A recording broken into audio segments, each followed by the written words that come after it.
here today. So we last left off talking about mammals, and when the dinosaurs went extinct, there was what was called a mass extinction event. When we're talking about mass extinction events, it means that there is the relatively sudden disappearance of many species on the earth around the same time. So like with the dinosaur extinction, you had a chain effect that happened from that meteorite crashing on the earth, stirred up a whole bunch of dust, which blocked out the majority of the ability of the sunlight to filter into our atmosphere, which caused the large photosynthetic plants to start to die off. Smaller plants stayed. They could get at least enough, but that was not enough food for the herbivore dinosaurs. Herbivores start to die off. There's not enough food for omnivores because the omnivores are eating both herbivores and the large plants. The omnivore dinosaurs start to die off, and then the carnivore dinosaurs, they've got nothing to eat as well. So it doesn't mean that it happens instantaneously, but it's a relatively quick process in terms of the history of life on Earth. So dinosaurs was the last mass extinction event, and again, we're talking about some kind of the event that was caused by the crash of the meteorite into the Yucatan Peninsula. This was our last mass extinction event. It is believed that humans are causing a current mass extinction event. So hopefully we shall see. I don't want you to memorize dates. This happened at this time and this time and this time. What I do feel is most important is a question like this. So this question here is a really nice question that asks you the order events happened in. I like this question a lot. So let's take a look at this. If we look at the order that evolution events happened in, multicellular life, would that have come before No. all this other stuff? No. No, right, okay. So A, good, you can immediately just get rid of A. And then, okay, prokaryotic cells, all the first one. So those look pretty good. Now let's think about what happens next. What was that after? Think about that clock that I put up. So prokaryotic cells come about very soon after the Earth is formed. And then we have almost down here at the halfway point of that clock. What was that significant event that happened next? Oxygen. Yeah, good, oxygen. So you're looking for in your second thing, if you could just remember these two, right? Prokaryotic cells came about, and then the next significant event that happened was the mutations that gave rise to the ability of oxygen to accumulate on the Earth. And there you go. And, oh, okay. So even if you got it down, you were like, well, multicellular life wouldn't have happened before eukaryotic cells, so maybe you get rid of those two. And if you get it down to these two, and then you just have to remember that oxygen accumulation is a significant event that happens before eukaryotic cells are able to start to populate. So that gives you D is correct.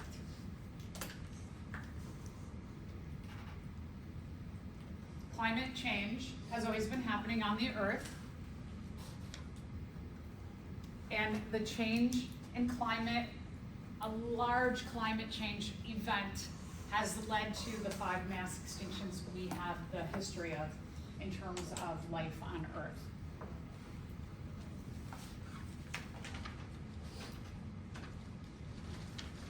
Other influences on the evolution of species and mass extinction are the shifting of continents.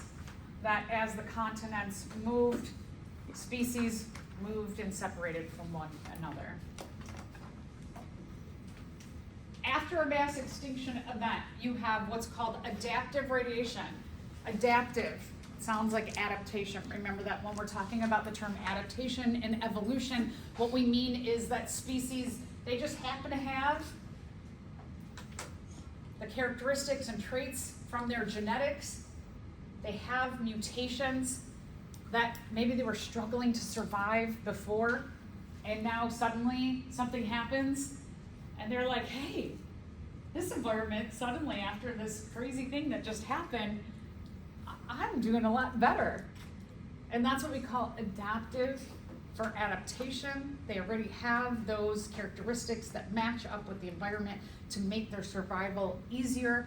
And then radiation means that a lot of other species have gone extinct, but they just happen to be able to survive this event, and they can start to do divergent evolution. They can start to go from where their group is right now, and they can start to go into different environments because the overall environment has changed due to climate change. So that's adaptive radiation. This is what happened when the dinosaurs went extinct, right? We have that chain of events from that meteorite that strikes, and all the mammals are little and they're hiding, they're up in trees, they're in burrows, they are active at night when the dinosaurs go to rest, and suddenly dinosaurs are gone and they're like, hey, we can come out during the day. We can move away from these areas that we're in. And they did some adaptive radiation here. So eventually those mammals give rise to our group, the primates. The primates really started to evolve about 80 million years ago. That's when we see our initial common ancestor of the primates. So thinking about like Earth's 4.6-ish billion years old, primate evolution starts about 80 million years ago, so really just not that long ago. Okay, so here's the other thing I want to reinforce, is that while we belong to this group, we did not evolve from a monkey, from an ape, from a gorilla. We have a common ancestor with them. So when people say things like, I didn't evolve from a monkey, you could say, no, you did not, you are correct. But we do have a common ancestry there. Eventually what we see is the mammals, like you saw in our last lecture, they were small, big eyes because they were more active at night, good climbers to stay out of the way of the dinosaurs. And then eventually with adaptive radiation and divergent evolution, we start to see those new mutations that come about, many of them that we'll go over that we still retain today, that they are favored in different environments, and then we start to see primates move around the entire world. So let's talk about some of these characteristics that we still retain today and lead us to being the modern humans that we are. So right now, most of you are doing it. The first characteristic is grasping hands. You're grasping a pencil. When you think back to the early mammals, they were grasping to climb trees. They were grasping to pull food. So they used those very fine motor skills, right? I don't think any of you are climbing. I mean, maybe for fun you might have climbed a tree, but today, like, did you go climb up a tree and hang out for a while? No, right? You didn't climb down from the tree for rest. So what that has led to is those mutations have led to the ability to have controlled actions with our hands, and has really allowed for our ability, with the advancement in our cognition, the mutations to our cognition, that we could use tools to advance our own adaptations.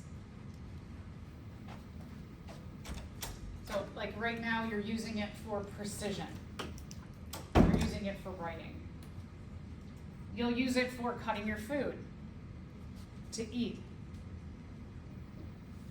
When we think back to our earlier human ancestors, they started to use precision grip to sew.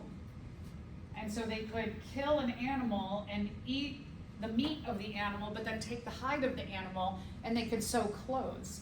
So that if they were in an area and the weather changed, or perhaps they were like getting into an area where it was overcrowded, and some of them were like, hey, let's do the founder effect of genetic drift, and let's all like put on coats and let's go further away. Let's inhabit somewhere different. And so that allowed us to do a lot of advancement in the movement of humans around the earth. And today we use our precision grip for many different reasons. A lot of which, we were talking about this in another class, that we're using our precision grip a lot like this, right? We're gripping onto our phones and doing this kind of stuff. So we're changing as technology changes the way we use that precision grip. We also had a power grip. We were able to tightly grab onto things so that we could throw them. With the combination of precision and power, we could make effective tools to make hunting a lot easier. Instead of having to go and like battle a large cat, we're like, oh, hey, you know what I can do? I could take this kind of rock that's a little bit abrasive, and I could work on another rock and I could make it pointy.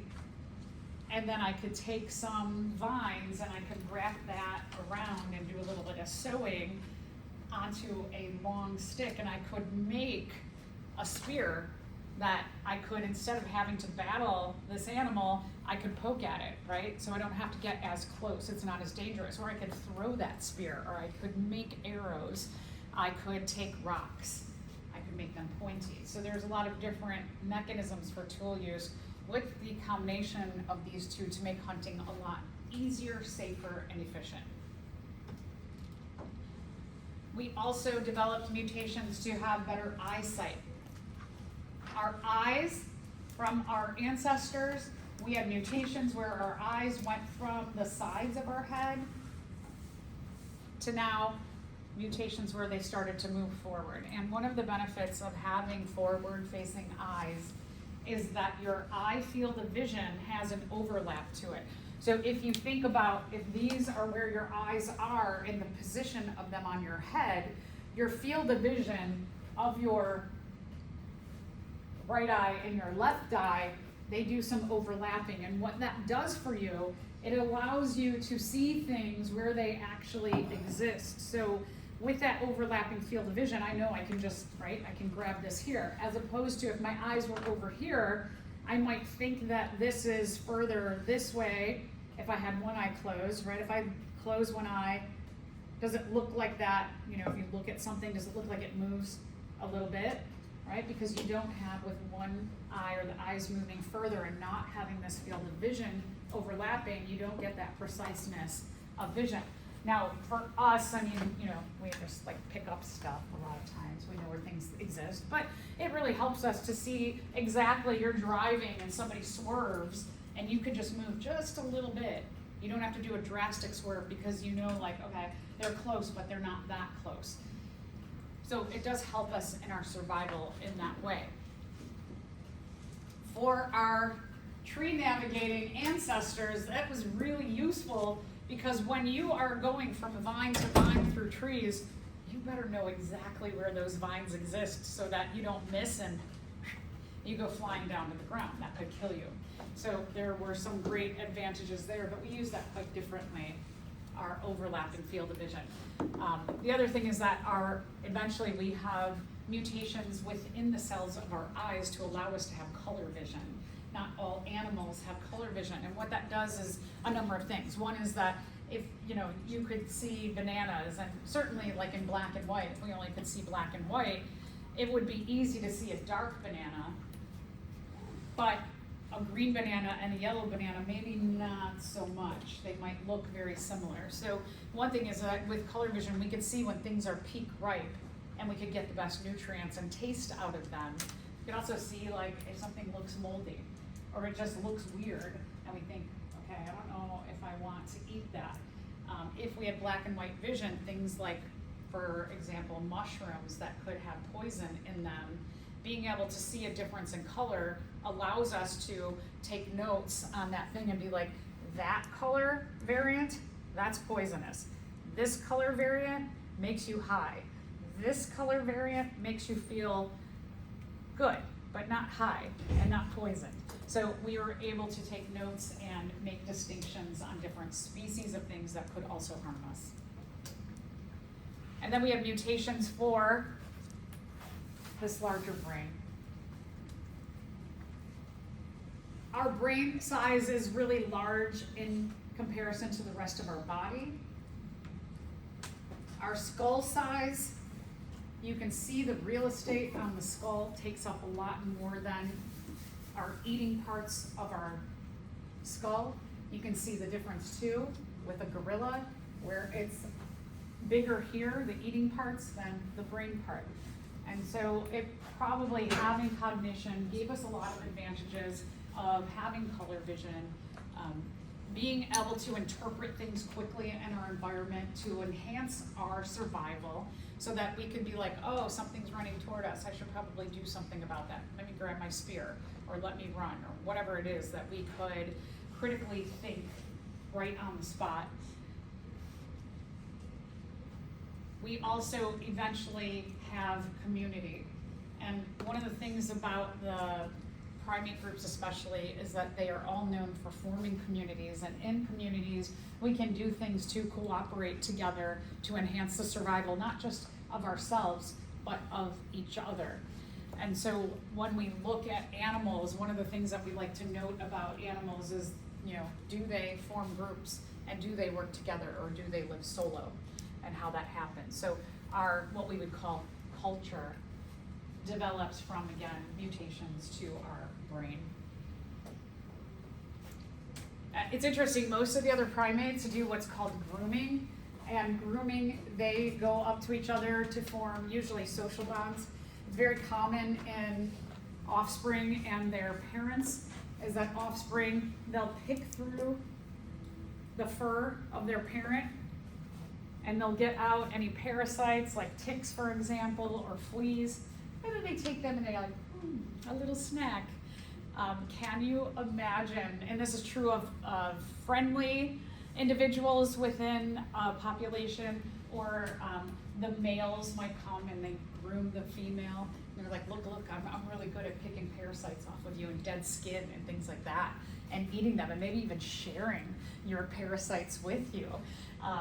That was an attractive quality. Can you imagine if you put on your dating profile, must be able to groom my hair and eat my parasites efficiently and share? Really weird, right? But that's important to a lot of our other primate groups. And I'm kind of grateful, right, that you don't walk up to somebody in the hallway and you're like, hey, how's it going? Doing good? Yeah, thanks for that snack. Something strange that they do that we have evolved our adaptation to not do anymore. Also, we have mutations to our position of our foramen magnum, which gives certain humans, not all in the history of humans, it gives us the ability to go from using our forelimbs to balance, as now, like as a foramen position, mutations allow us to stand upright, and it frees our hands. It makes us move a lot faster, right? If you had to run down all fours down the hallway and I just like walk, I could probably walk and beat you. That'd be really hard. So we get to be a lot faster and bigger and free our hands. So let's talk about what's called the mutation for bipedalism. Bi means two, pedal means walk. What bipedalism means is like we walk on 2 feet. We have 2 limbs that we walk on, our hind limbs. We don't use our forelimbs for walking anymore. So a lot of advantages to being bipedal as opposed to walking on 4s. If you've seen other primates, like maybe you go to the zoo and you see like a monkey and they're walking for a little bit and they kind of look like this, right? They look silly. Whereas we look like we are coordinated in doing so. And then just other things to think about. I know this picture isn't super clear, but I like this picture in that it shows you the length of arms on gorillas. Because of their stature, the other primates have really long arms in comparison to even their legs. Their arms are much longer because they gotta go all the way down to the ground to give them that stability. And also you can see kind of like the position is more angular on their body. So the proportions of like the skull and compared to the rest of the body actually looks quite small. The arms look super long. Look at the ribs are huge. So that need for respiration to get a lot of oxygen in to support their metabolism, They got a lot more going on because it takes a lot more energy to walk the way they walk. So there's a lot of reasons for that big real estate there with the respiratory system. Modern humans, we have kind of almost similar arm and leg length and body length. They're very proportionate to one another. And you can see our head looks quite large in terms of the skeleton on the rest of the body. All right, so other advantages for bipedals, and just things to think about, is if I had to use my hands for balance and now I can stand upright, oh, I can carry a whole bunch of stuff in my hands, right? I can bring home a whole bunch of food. I could carry a dead carcass that I killed home. So now we have this freedom to use our hands, and also just being able to reach up high. We can reach pretty high and have good balance while we're doing that. Whereas if a gorilla, even though they have long arms, when they reach up, they might be off balance because their foramen magnum position, when they're like this, it's not natural. We can see further.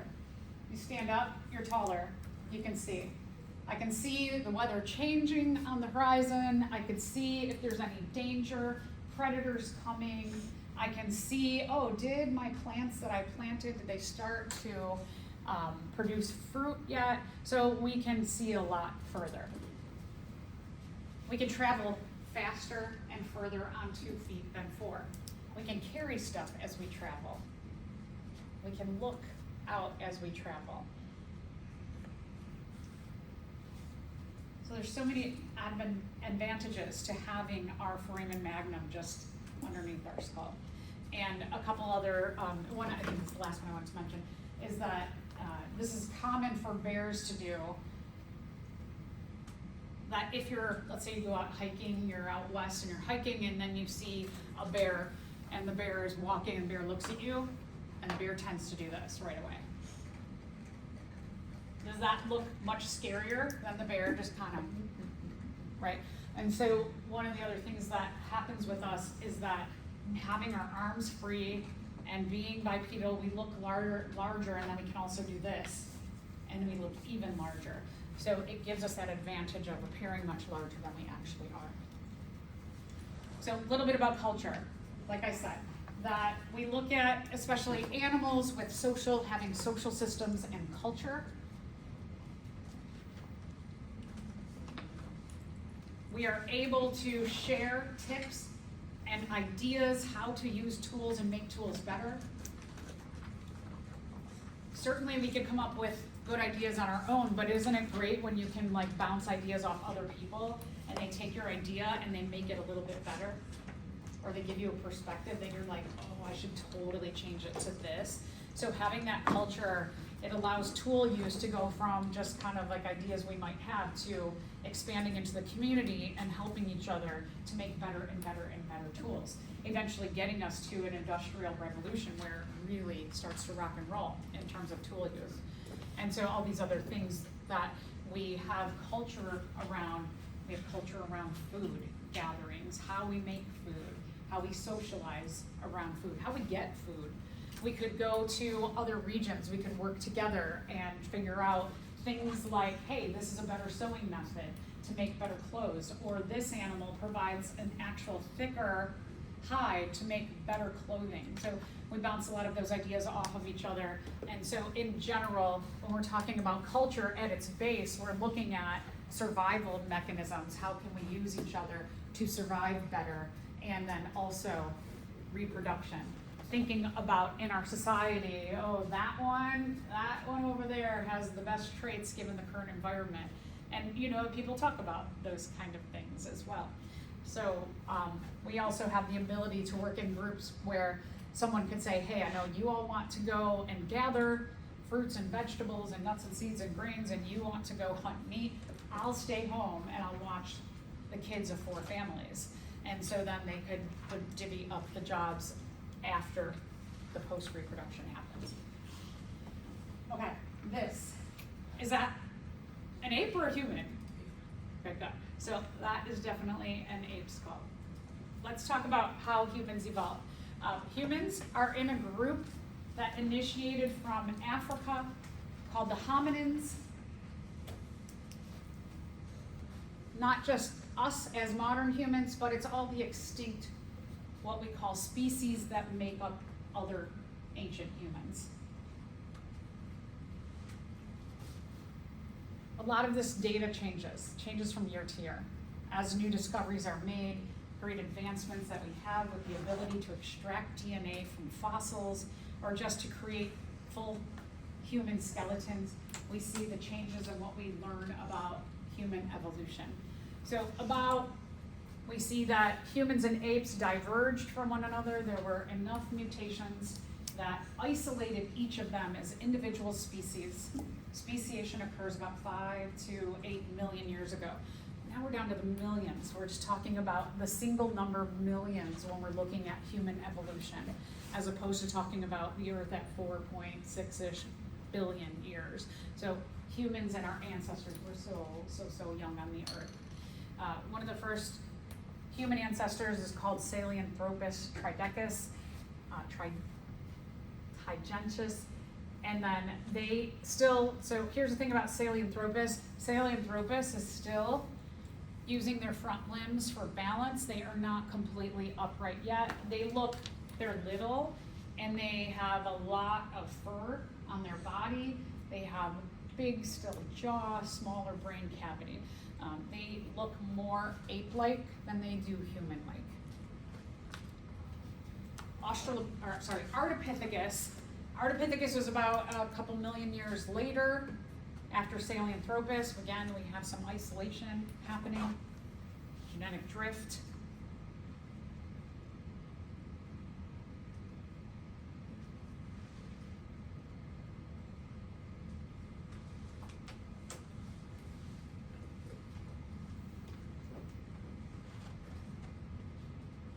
Ardipithecus still is hunched. They are not upright. Our first upright human ancestors are the Australopithecus, about 4 million years ago. Australopithecus was found, we find fossils in Africa. And look at that picture. So Australopithecus is our first human ancestor that is upright completely, but they're little. They're very furry. They're not very proportionate. You can see again, have kind of a snout, like a middle, not quite as big as a gorilla or a chimpanzee, but they're looking like a little bit human, but still, if you looked at this individual, would you call that a human? Right, yeah. So we do call it a human, but their proportions are still often they're little. Again, this is the first group. Australopithecus is the first group that is upright and bipedal. After this point, what we see is two genus groups start to evolve, and it's the Australopithecus groups. There are a number of different species of Australopithecus, and then we start to see the Homo genus, of which we'll see a number of those groups who eventually give rise to Homo sapiens, us.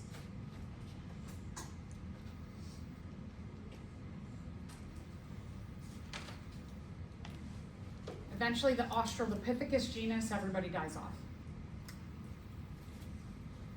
Now, remember, 99% of all species have gone extinct, so even within all of these different human groups, we are going to see extinctions, and that's totally natural and normal.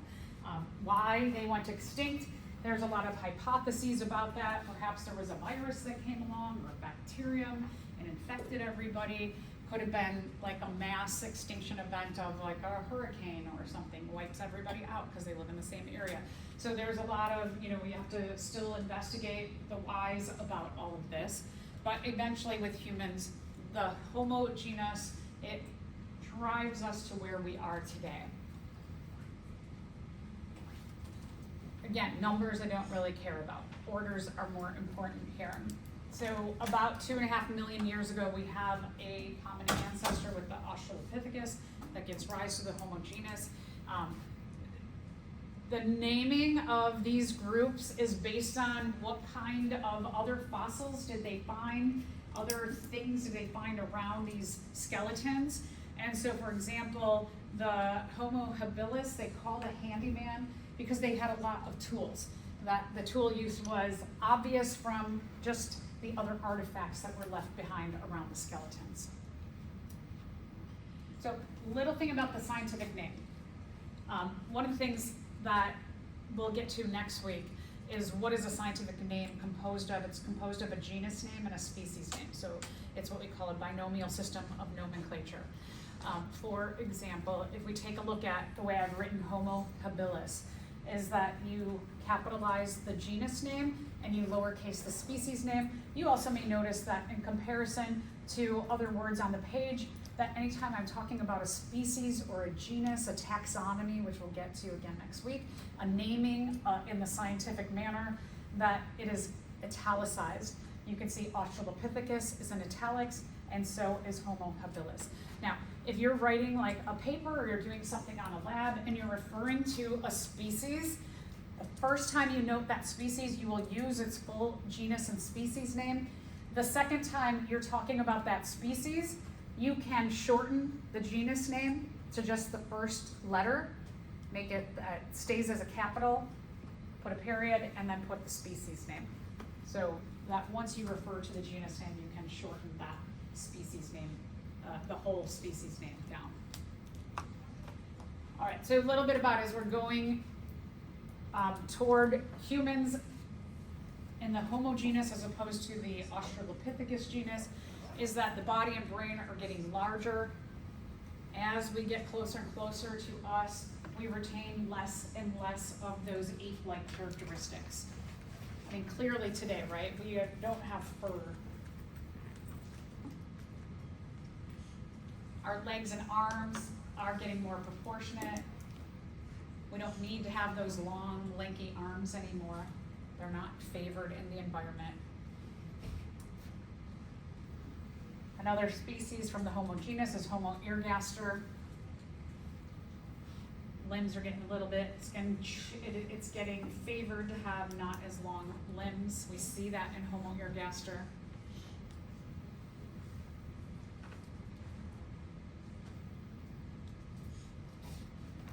Another species is called Homo erectus. They found fire pits, artifacts that gave them the idea, they are using fire. And so they call Homo erectus the fire user.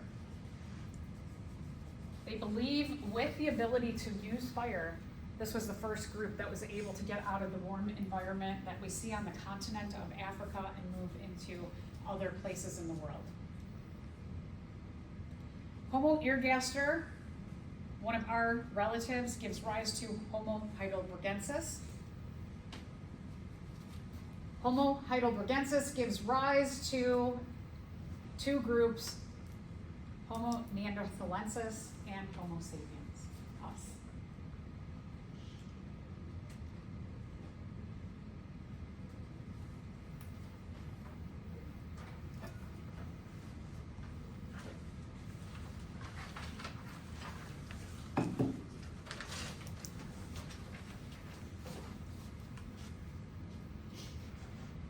So a little bit about the Neanderthals. There's a lot of misconceptions they believe about the way Neanderthals are portrayed, especially in like media, movies. There used to be a cartoon called Captain Caveman. It's very silly. It's a really dumb caveman. He's always doing really silly, stupid things. If you want to just see something for some giggles, it's a good one to look up on YouTube. Neanderthals had a larger head than we did. So interesting to think, were they smarter than us?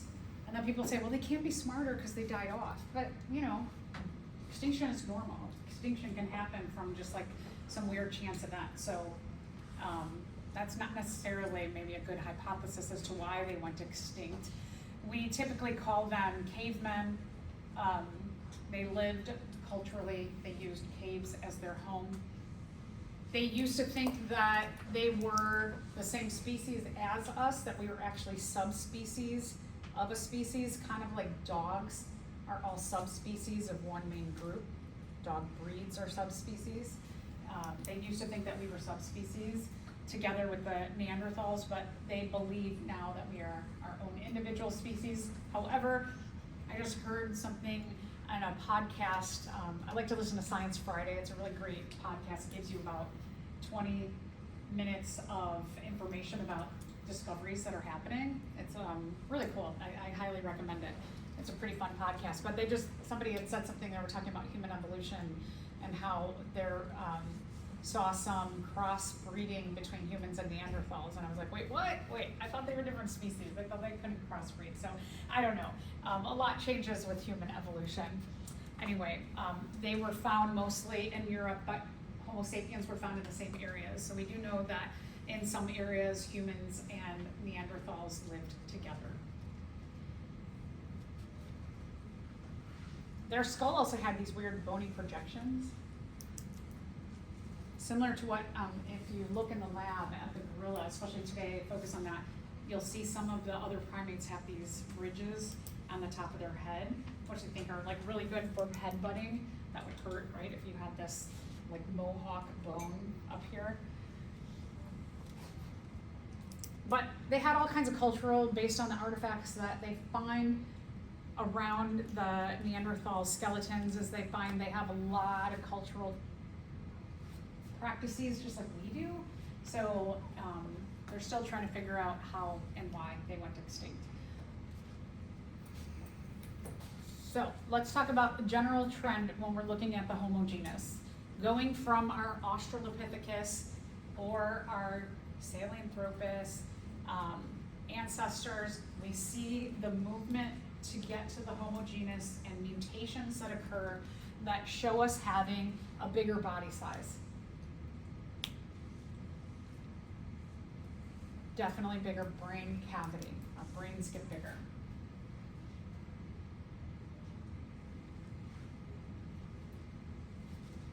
Because of brain size, we're looking at the ability for cognition and to make and use tools and share that information culturally.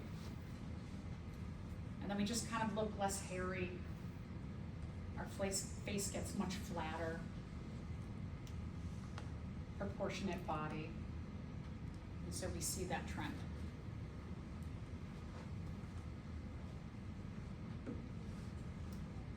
All right, so another question I like. Which evolved first to last? So let's look in order. Okay, so they all start with Australopithecus. Do we go from Australopithecus to Homo sapiens right away? No, right? Okay, so we know Homo sapiens should be where?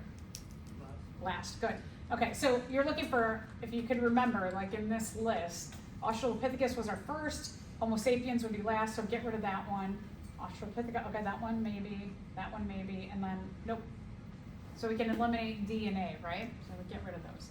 So let's take a look at B and C. B and C, do we go Australopithecus, Ergaster, Heidelbergensis, Neanderthalensis? Did Erectus, I talk about that after the Neanderthals? No, right? Okay, so that one, nope. Australopithecus, Ergaster, Erectus, Heidelbergensis, Neanderthalensis, Homo sapiens. Sound good? Yeah, okay, so C sounds like the best one. The next page, take a look at the phylogenetic tree of the evolution of humans. So in terms of time, I don't care. In terms of order, yeah, like this, you gotta know the order. This, you need to be able to interpret. So that if I stuck this, so for example, when I say I might have things like graphs on there, here's a graph. And this graph is showing us time from 6 million years ago to today. So I might ask a question like this. Let's say I ask Australopithecus robustus. What other two species were around at the same time as Australopithecus robustus? The way you're reading this is you're reading it this way. That you're looking from robustus. Homo ergaster is around about the same time, as well as Homo habilis. If I said, who's the oldest? Who's the oldest on this chart? So this is youngest, right? This is today. So oldest, we're going this way, and we're going, Okay, Sahelanthropus. Sahelanthropus is the oldest one here. What you definitely need to know is our own ancestral evolution. So from humans, from us as modern humans, I should say, Homo sapiens, we have a common ancestor with Homo heidelbergensis. I would circle our ancestry. Heidelbergensis has a common ancestor with Homo ergaster, Australopithecus afarensis. So I would go like this.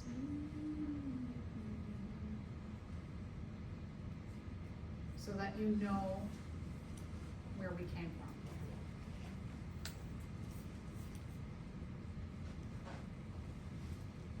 And then this is, I think, interesting. You can kind of see here that Homo sapiens, we're just like a nose older than Neanderthalensis. So you can just barely see, we're just ahead of them by a nose. But kind of interesting that we have the fossils of all of these other species that were humans, but they've all gone extinct.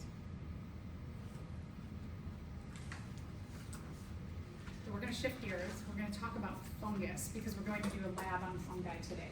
So if you will flip a little bit ahead, if anybody can tell me the page number fungi are on. Let's read it. 56. Thanks.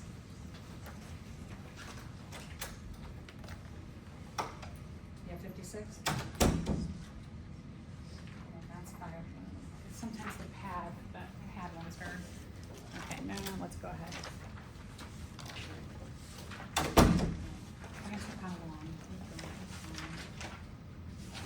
In the book, they're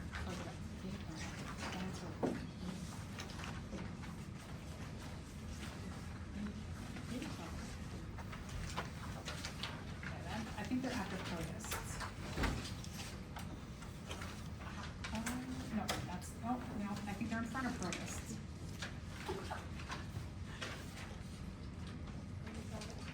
$85? Yes.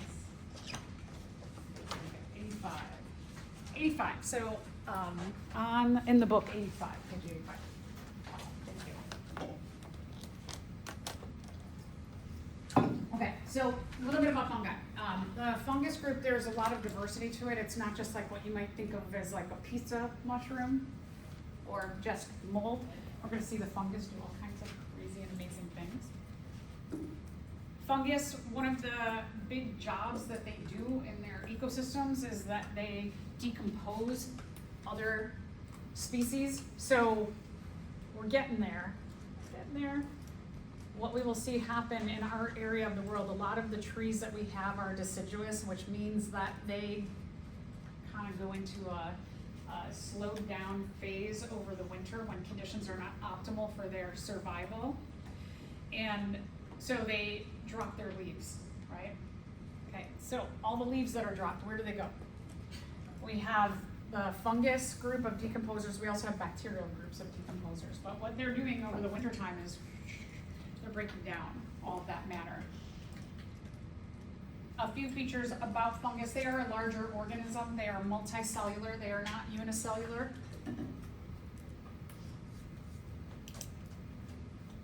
Their bodies are made like our clothing is made. Like if we took our shirt and we looked at it, under a microscope, you'd see a lot of threads that are crossing over to make our clothing. The whole piece of clothing. So like my shirt, I would call the mycelium. It's the whole thing. It's the whole fungus. Underneath the microscope, when I look at my shirt, underneath the microscope, I start to see threads. The individual threads are called hyphae. Some people call it hyphae, however you want to say it. And so when we get into looking under the microscope, which we'll look at today, you'll see the structure looks thread-like. They also have certain hyphae that give rise to reproductive structures. And on here, you've got these, they often called like sporangium, that they have balls at the end, and then you see little tiny dots on there, and those are spores. This time of year, anybody have this phenomenon? Your nose running constantly, like me? My nose runs from right now. As the weather starts changing and it's starting to get a little bit cooler, some plants are already starting to break down by a lot of fungus. So we have a lot more fungus growing. There's a lot more to support their survival right now with the change of weather. And I know I am allergic to mold spores. My nose just keeps going. Some fungi are decomposers, but we'll see that some fungus do other things as well. So taking a look underneath, let's say, different microscopic images, that if we kind of look even close in a microscope, you'd see some of the hyphae. The whole picture I would call mycelium. The individual threads are the hyphae. If we look underneath the microscope even closer, we blow that up, you can see the hyphae even better. And then let's say that, just in this illustration, we look even more closely. The thing about fungus is that they have a bit more structure in terms of being an organism, because not only do they have plasma membranes, but they also have cell walls. And their cell walls, they have pores within their cell walls, and inside of their bodies, inside of the hyphae, they produce enzymes and acids that when they go on something that they want to quote unquote eat, they release enzymes and acids onto the thing that they want to eat. They let those chemicals start to digest and break down outside of their body. They're doing external digestion. And then when things are sufficiently broken down, they suck it back in. Imagine that, right? That we take a piece of pizza, you puke on it, you just let it sit for a while, and then you put it back in. Weird. Much different strategy than we do. So what are they eating? A lot of dead things and waste of things. So not even a pizza. But apparently, they find that yummy. And thankfully so, right? So that we don't have the piling up of dead things and waste everywhere. Again, we'll talk about some of the other things that fungi do in addition to being very important to our decomposer groups. We'll get into some examples. So here, you can see spores being released from fungus. These are really, really tiny fungi. The spores are super duper tiny. They are microscopic, right? Can you see spores, mold spores floating around? No. So some of the larger fungi, you may be able to see them, but here we're talking on a microscopic level. That if you can't even see the fungus here, you're really not going to see how tiny their spores are. This is asexual reproduction. So not the best strategy in terms of making an almost exact copy of yourself, right? You don't get that diversity in the genetics unless you get some mutations. Then of course you do get some diversity. But look at the volume. If this is a whole organism and this is a whole organism, this is probably, just this little dot right here is probably millions of spores that have the ability to make new organisms. So what they're banking on when they're talking about asexual reproduction is they're banking on just getting out tons and tons, millions and billions and trillions of new individuals.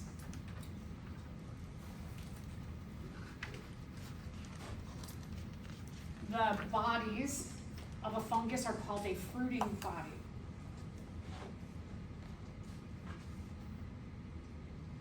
You'll see a lot of different kinds of fruiting bodies today. And if you ever want to, you'll see today there's a cool variety of different kinds of fungus, but the fungus are super duper diverse.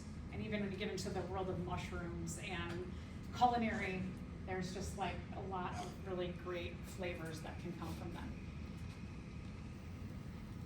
All right, so if a really strong fungicide, meaning something that can kill fungus, is released and eliminates all the fungi in an ecosystem, which of the following is likely to happen?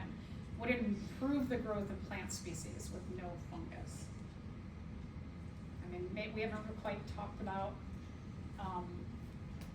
decomposition, but one of the things when we get to the ecology unit, what the decomposers are doing is they're breaking down any living things that are dead or the waste of living things, and they're doing an important thing as a job in an ecosystem for the rest of the ecosystem, is that they are taking, like, let's say the leaves of a tree, they're taking the leaves of the tree and they're breaking down those leaves all the way down to the atoms or elements that make up those leaves, and they're putting them back into the ground. So they're creating optimal conditions over the entire winter.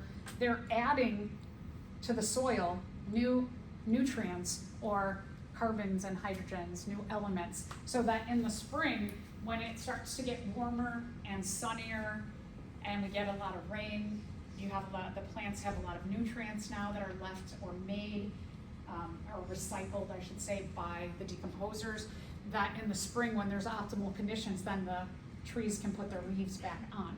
So they are a good recycler. So they would definitely, if they died, would not improve the growth of plants. Faster breakdown of leaf litter. If they're dying, are they going to do their job faster? No, probably not, right? An accumulation of dead and discarded plant and animal tissue. Right, there you go. Oh, stuff's gonna pile up. Improved soil fertility. It's gonna do the opposite, right, of what I just said. An increased rate of photosynthesis. So nobody would be able to break this stuff down to make those elements available, so this would actually decrease the rate of photosynthesis. So the answer C is correct. All right, now I'm going to get into some examples. Some of these you're going to take a look at in lab today. So the first one is called lichen. The CH is a K sound, lichen.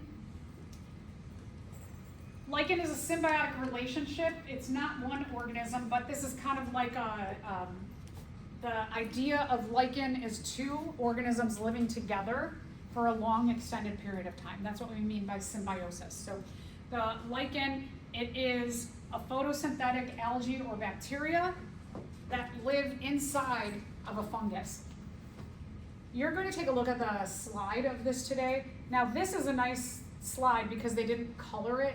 A lot of times when you're looking at slides, they'll put dye on the organisms that you're looking at so that you can see details better. So when you look at this in lab, you're going to see that the photosynthetic algae or bacteria are going to be colored pink, and the fungus is going to be colored like a greenish color, which is kind of, I was like, why didn't they use the green stain on that? Maybe that stain didn't work, I don't know. But anyway, so when you see the little circles inside of this structure, it almost looks like a river, that the little circles are a photosynthetic algae or bacteria. The rest of the structure is the mycelium of the fungus. You may be able to see, you can see a tiny bit here because this is clear. You can't see the hyphae very well, but when you look under the microscope, you'll see lines inside, and that shows you some identification of the hyphae. Okay, so what happens? A fungus produces or provides a home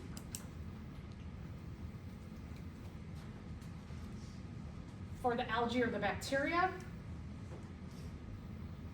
Here you can see a lichen relationship. The lighter green is the fungus and the darker green is the algae or bacteria inside.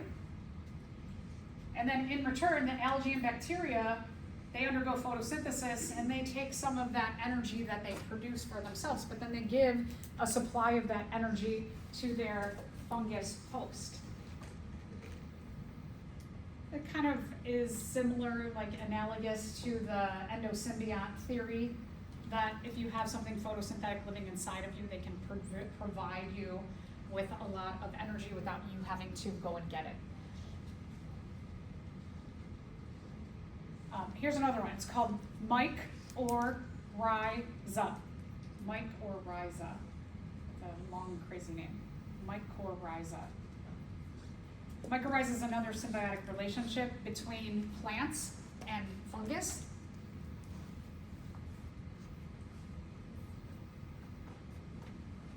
You see a lot more of this relationship in areas that are dry and sandy, like deserts, but most, like about 80% of all plant species have this fungus that helps them out. What the fungus is doing is they are sucking up water. And that water, what they're gonna do is they're gonna pass some of that water on to the plant. In addition to sucking up the water, they're also gonna give nutrients that maybe the plant couldn't reach with their roots.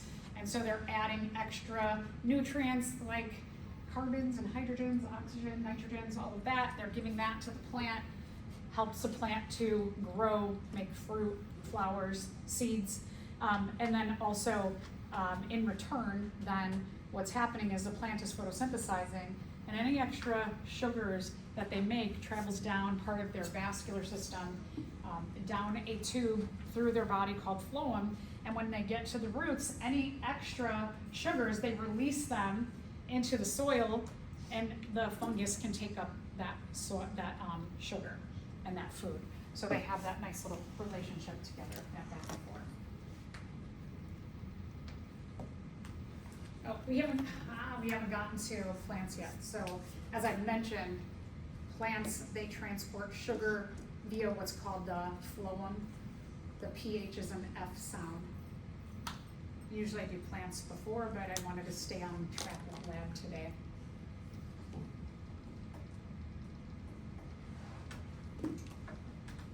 Penicillium was the first antibiotic that was discovered.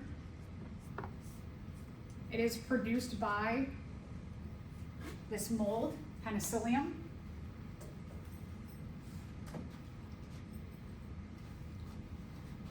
So here, what I want you to note, as I mentioned before with the scientific name, that Penicillium, you see that up there, that is in italics, so that's its genus name. So it's a whole group of different kinds of this mold who produce penicillin. So Penicillium is the organism, penicillin is what they produce. This was totally discovered by chance. That scientist, he was studying bacteria and noticed that on his bacterial plates that there was something that looked like this growing on his plates. And where this started growing on his bacterial plates, he noticed sensitivity, just like you in lab 22, that this is producing penicillin. And so the bacteria did not grow around this other thing here. And that scientist named Fleming was like, hey, wait. This other species, whatever this thing is, it must have a way to kill off the bacteria. And so our discovery, well, his discovery of penicillin was totally just like a fluke. That probably as he was doing his plating, a spore or spores landed on his plate and the fungus started to grow, and then he made that connection. And it has since then saved tons of lives. You can grow penicillin in your house. Okay, now don't just go like, I'm sick, I'm going to eat this moldy orange. You ever get a bag of citrus and you're like, you look at it in the store and you're like, oh, this looks good. And then you get it home and 2 days later, there's one of these in the middle. And you're like, ugh. So in transport, probably one of the oranges had just like a little spore on there and then over the next few days grew in your house. Also, if you like any of the blue cheeses, Roqueforts, they also make penicillin. So you can't use these to treat infections for bacterial growth. Certainly all you want to do is throw this out. And then these, they produce many different flavors within cheeses. And I know some people love this and some people hate it. There's some I like and then there's some I'm like, okay, too much of that taste. Yeast are another type of fungus. Yeast are important culturally, producing bread of many different kinds, beer, wine. If you took Bio 111, you used yeast to make wine. Yeast can do asexual reproduction in a form that's called budding. So this is always wild. This works in a water environment where gravity doesn't take hold. So imagine if you are this organism right here, and you start to asexually reproduce by producing a head, your same looking head starts coming out the side of your body. That's their bud. They're budding or reproducing asexually. And you can see this one here, it's producing two buds at the same time. Now, what you're going to see today in lab, this morning I was a couple minutes late because I was setting up the yeast so that they could start to undergo that process of budding. This is what you're going to see under the microscope. So a couple things I want to point out. All of these little dark purple circles are the yeast themselves. These, when you're looking at water, a slide that has a water component to it, and you see these very dark circles, these are bubbles. So just like this kind of future thing to keep in the back of your heads, that you might be like, wow, that yeast is really big. No, that's not the yeast, that's just a bubble. So I'll try the microscope, I'll try and fix it so we focus on the yeast themselves. So what we're looking at, they're really, really small. This is blown up 430 times magnification.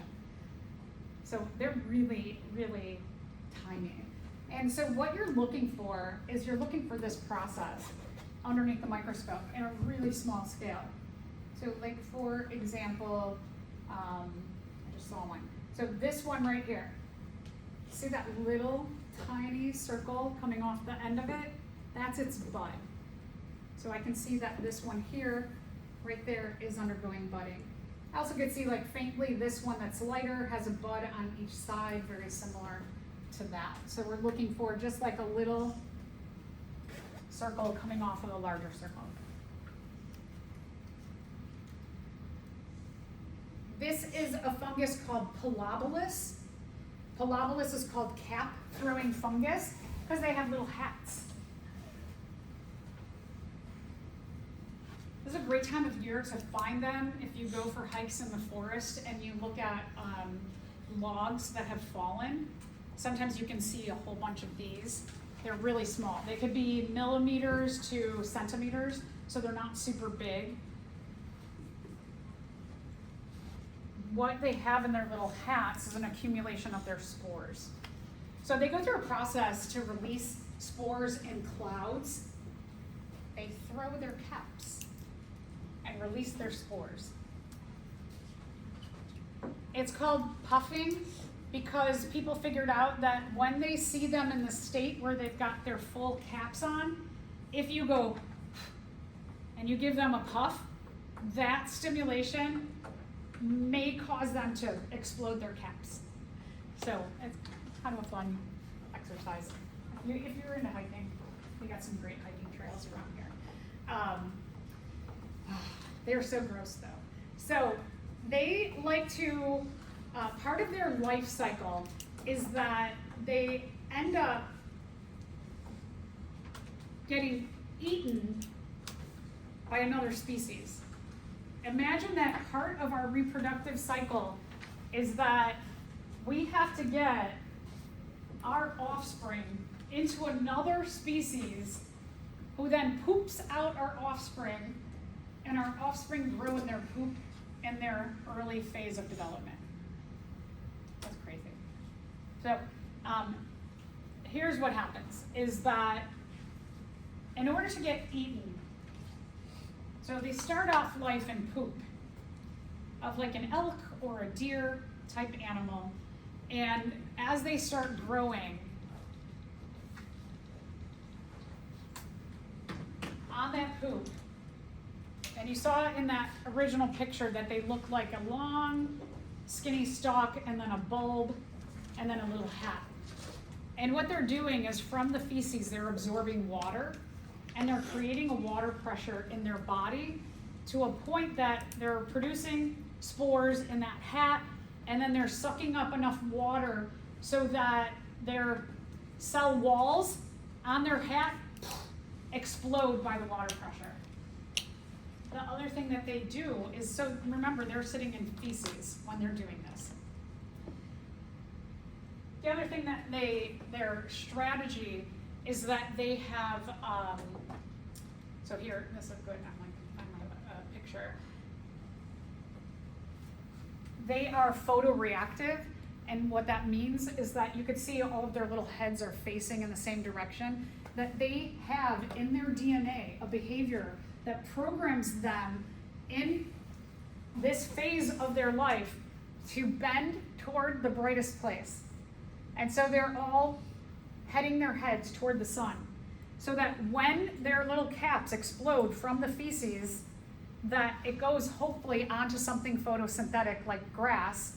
Grass is a major food of deer and elk, and so that they shoot their spores onto grass, and then another elk comes along, eats up the grass with their spores on it, and then their spores go through their digestive system and get pooped out, and then they start the life cycle again. So here's something that doesn't have a brain. It's a relatively simple organism, but it has a behavior programmed in its DNA to make this life cycle happen. I always think, like, when people say, oh, humans were the most intelligent, but that's pretty smart, right? And it's all gross, but it's pretty smart in terms of being an organism. Okay, fungus can be parasites also. Right, the show, the video game, The Last of Us, if anybody's into that. I've read a couple of sci-fi books that talk about like fungus getting into humans and that being the start of human extinction. What cordyceps do, they are a kind of fungus that get into organisms from various means, and they basically start to digest that organism from the inside out. One of the things that happens with cordyceps is not only does it get into the organism and start to digest them from the inside out, but it taps into their nervous system. And it programs, so this is crazy to me, that you have just this little spore that's going to eat its way through the body, going to tap it on the nervous system, and it's going to program the organism it infected to go and take its fungus-infested body over to the rest of its population, so that this infected one or that infected one can go see the rest of its population and hang out. And then more spores get released, and hopefully those spores get into the rest of the population. So it kind of, in the means of the video game and the series, is that it wants to take over the brain in a way. Now granted, in that it makes them zombies, and then they try and eat humans and things like that, but this is the way that insects, which are one of the most prevalent animal groups on the earth, if not the most prevalent, it keeps them from taking over basically the earth. It keeps them in check, are these cordyceps type fungi. And then arthropods. Arthropods are also parasitic. They are parasites to a different parasite. So we have a parasite for a parasite. This is a nematode or a roundworm. Those nematodes, what is happening is that the hyphae have some specialized structures that make, and we'll see different kinds of traps, but they are basically making traps. Here you can see some of the traps alone, and when one of the nematodes swims through here, it stimulates this circular hyphae to puff up and release spores into their body. So they puncture spores into the body by using these traps. There's a lot of different species of arthropods. So here you can see another kind and strategy so that when those nematodes swim through, and then here I'll give you another example. So here's a different species of nematode with a different species of arthropod. Their spores are formed not as circles, but they have spikes on them with like little knives essentially. So that when they release a spore, it cuts into their host.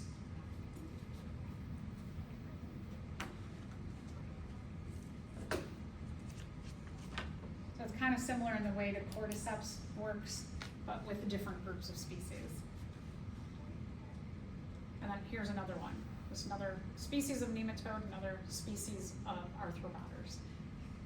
All right, which of the following is a job that is not performed by any fungus? Are fungus a decomposer? Are fungus a parasite? Would you call them a predator? Let me give you the definition of predator. The predator means the act of killing and eating another organism. They're kind of eating, right, from the inside out. As a parasite, they're kind of eating them. Producer means that they photosynthesize or they chemiosynthesize and they make their own food within their own bodies. Do they make their own food or no? Okay, so lichen, you might be like, well, I remember lichen. The fungus itself, it relies on a photosynthetic organism, so no. And can they be a pathogen? Pathogen is disease causing. Yeah, okay, so they are not producers. All right, last, I think this is the last one I need to talk about. Chytrids. The CH sound is a K sound. Chytrids are in water. There's a couple of marine ones. Most of them are fresh water. They go back 600 million years ago. They are decomposers, but they're also parasites. And what we believe globally, frog populations and other amphibians are declining, and they have some links directly to species of chytrids, that they are parasitic. Because frogs have a respiratory surface on their skin acts as a respiratory surface, which means that they need a layer of water to absorb oxygen and let go of carbon dioxide. They're also able to absorb those totally tiny microscopic spores into their body. And so they believe that the chytrids are doing a very similar thing to the arthropods or the cordyceps and having some effect. One last one. Ergots. Ergots are a fungal infection of cereal crops, so things like rye, wheat, barley.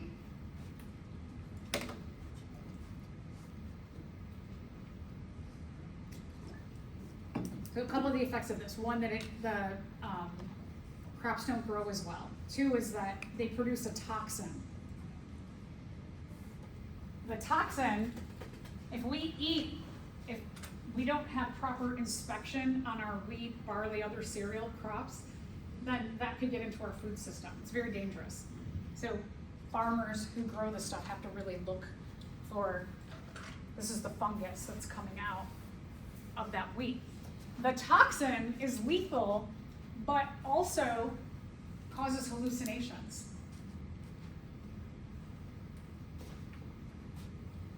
Ergots produce lysergic acid, and that is what makes LSD a very powerful drug.